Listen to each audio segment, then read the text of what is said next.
Yep, that's me.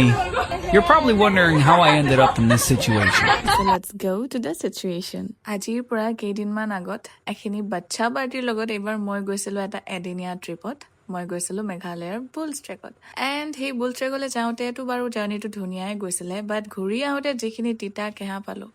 ৰ'ব কৈ আছোঁ চ' মেঘালয় আহিছোঁ আৰু বৰষুণ নেপাম কেনেকৈ হ'ব তাতে মনচুনত আহিছোঁ এই দেখিছে ন সিহঁতৰ লগত একদম গাড়ীৰ পৰা ওলাই খিৰিকীয়েদি ওলাই মানে ফূৰ্তি কৰি গৈছোঁ আৰু ফাৰ্ষ্টে কৰিলোঁ আমি তাতে গৈ ব্ৰেকফাষ্ট এণ্ড ব্ৰেকফাষ্ট কৰি ডাইৰেক্ট পালোঁগৈ বুলছ ট্ৰেক এই ট্ৰেকটো একচুৱেলি সিমান এটা দীঘল নহয় চ' যিসকলে বেছি খোজ কাঢ়িব নোৱাৰে বা ট্ৰেকিং কৰিব বিচাৰে তেওঁলোকৰ বাবে it's a perfect short trek with a beautiful destination So guys, if you are planning a trip to Meghalaya, make sure to add this place to your itinerary. The views are absolutely stunning and it's a perfect destination for a relaxing day out or a picnic with your friends, family or loved ones. আৰু তাতে গৈ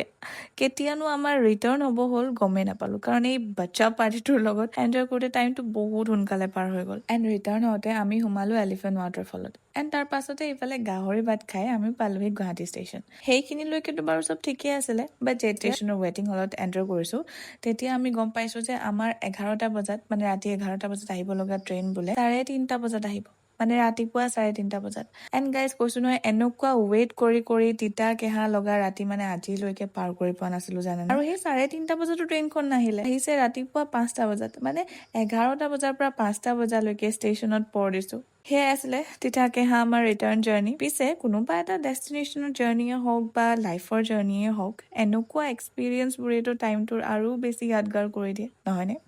চ' এনেকুৱা কিছুমান story লৈ আকৌ কেতিয়াবা লগ পাম and till then bye bye